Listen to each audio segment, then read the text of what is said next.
दोस्तों आपने अक्सर नोटिस किया होगा हमारी जो एसी मोटर आती है, चाहे वो इंडक्शन मोटर हो या दूसरे टाइप की एसी मोटर हो, उसके अंदर एक इस तरह से कूलिंग फैन दिया जाता है मोटर की कूलिंग के लिए। लेकिन क्या आपने नोटिस किया है जो हमारी डीसी मोटर होती है उनमें ज्यादातर ऐसी मोटर होती है जिनके अंदर कोई भी कूलिंग फैन नहीं होता है। आज इस वीडियो में हम लोग बात करने वाले हैं कि डीसी मोटर में कूलिंग फैन को क्यों नहीं लगाया जाता है, जबकि एसी मोटर के अंदर कूलिंग फैन हमेशा होता है। अगर आप इलेक्ट्रिकल फील्ड से हो, आईटीआई स्टूडेंट हो या फिर इलेक्ट्रिकल मशीन्स के बारे में सीख रहे हो, तो ये वीडियो आपके लिए बहुत ज्यादा इंपॉर्टेंट होने वाली है। तो चलिए बिना टाइम वेस्ट किए जल्दी से वीडियो को स्टार्ट करते हैं। देखिए, किसी भी मोटर के अंदर कूलिंग फैन का काम होता है मोटर के अंदर से हीट को बाहर निकालना और उसको ठंडा रखना, क्योंकि कोई भी मोटर जब चलती है तो उसकी वाइंडिंग में करंट फ्लो होता है, जिस वजह से कॉपर लॉस हो सकता है और फ्रिक्शन होता है। इसी रीजन की वजह से हमारी जो मोटर होती है वो बहुत ज्यादा गर्म होती है। अगर हीट ज्यादा हो जाए तो उसके अंदर की वाइंडिंग जल भी सकती है, इसीलिए उसकी कूलिंग बहुत ज्यादा जरूरी होती है। देखिए, अब एसी मोटर के केस में हमेशा फैन को लगाया जाता है, क्योंकि एसी मोटर ज्यादातर हाई स्पीड पर चलती है, ये कंटिन्यूस ड्यूटी में होती है, इसके अंदर लोड वेरिएशन भी ज्यादा होता है। और जो एसी मोटर का फैन होता है वो शाफ्ट के साथ डायरेक्टली कनेक्टेड होता है। जैसे ही मोटर घूमती है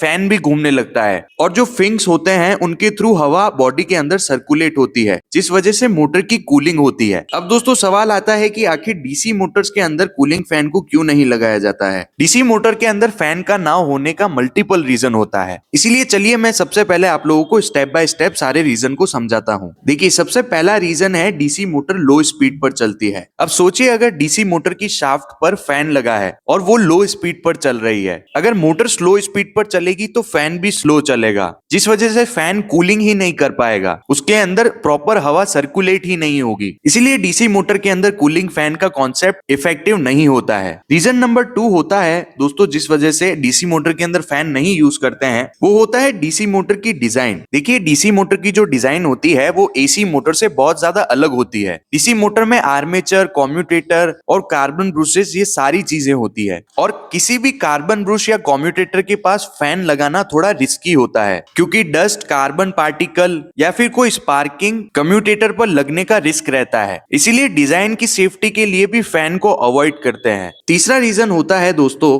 कि डीसी मोटर स्मॉल पावर पर चलती है, यानी कि मोटर अक्सर यूज होती है छोटी मशीन्स के अंदर या फिर बैटरी ऑपरेटेड सिस्टम्स के अंदर। ये motor generally low power rating की होती है और इनके अंदर हीट जनरेशन बहुत ज्यादा कम होता है, तो जब हीट ही नहीं है तो उसको कूलिंग की कोई जरूरत ही नहीं पड़ती है। अब दोस्तों कुछ बड़ी डीसी मोटर्स होती है जो 220 या 230 वोल्ट डीसी पर चलती है या उससे भी ज्यादा करंट पर चलती है, उनके अंदर कूलिंग फैन नहीं होता है, बल्कि उनको एक्सटर्नल मोटर लगाई जाती है कूलिंग के लिए। मतलब जो कूलिंग सिस्टम होता है वो मोटर की शाफ्ट पर नहीं होता है, अलग से एक ब्लोअर या फिर फैन लगाया जाता है मोटर के पास, और उसकी हवा को मोटर के ऊपर सर्कुलेट किया जाता है, जिस वजह से मोटर की कूलिंग होती रहती है। ये सिस्टम ज्यादा रिलायबल होता है, और मोटर चाहे स्लो स्पीड पर चले या हाई स्पीड पर, फैन अलग से लगा हुआ है तो उसकी स्पीड सेम रहती है। अब दोस्तों बहुत सारे लोग ये सोचेंगे कि क्या सारी डीसी मोटर के अंदर फैंस नहीं होता है, तो दोस्तों कुछ डीसी मोटर ऐसी होती है जिनके अंदर इनबिल्ट फैन भी लगाया जाता है, लेकिन वो डिपेंड करती है उस डीसी मोटर की डिजाइन के ऊपर। और जो हाई पावर डीसी मोटर्स होती है जैसे रेलवे ट्रैक्शन की, रोलिंग मिल्स की या फिर हैवी इंडस्ट्रीज की, वहां पर सेपरेट कूलिंग सिस्टम होता है, लेकिन वो शाफ्ट के साथ नहीं होता है और एक्सटर्नल होता है। अब दोस्तों बात कर लेते हैं एसी और डीसी मोटर में से कूलिंग सबसे बेस्ट किसकी होती है। देखिए, अगर एसी मोटर की शाफ्ट पर फैन लगा है तो उसकी कूलिंग भी ज्यादा बेटर तरीके से हो सकती है, क्योंकि एसी मोटर की डिजाइन के अंदर फिंक्स प्रेजेंट होते हैं और इन्हीं फिंक्स के अंदर एयर सर्कुलेट होती है। वहीं डीसी मोटर के अंदर एक्सटर्नल फैन लगता है। तो दोस्तों सिंपल शब्दों में बोले तो डीसी मोटर को फैन इसीलिए नहीं चाहिए होता है क्योंकि उसकी स्पीड वेरिएबल होती है और लो स्पीड पर फैन इफेक्टिव नहीं होता है। उसकी डिजाइन और सेफ्टी की वजह से भी उसके अंदर फैन को नहीं लगाया जाता है। और कुछ डीसी मोटर बहुत लो पावर पर चलती है जिनके अंदर हीट प्रोड्यूस नहीं होती है। दोस्तों होपफुली आप लोग समझ गए होंगे कि डीसी मोटर में क्यों कूलिंग फैन नहीं होता है और किस तरह से इंजीनियर्स ने इसको प्रॉपर डिजाइन किया है। अगर आपको ये वीडियो पसंद आई है तो वीडियो को लाइक करें, अपने दोस्तों के साथ शेयर करें। अगर आप इलेक्ट्रॉनिक्स पर नए हैं तो सब्सक्राइब जरूर कर दें इलेक्ट्रिकल की ऐसी और वीडियोस को देखने के लिए। कमेंट करके जरूर बताएं आपको नेक्स्ट वीडियो कौन से टॉपिक के ऊपर चाहिए। मैं मिलता हूं आपको ऐसी ही किसी इंफॉर्मेटिव वीडियो में। Thank you for watching.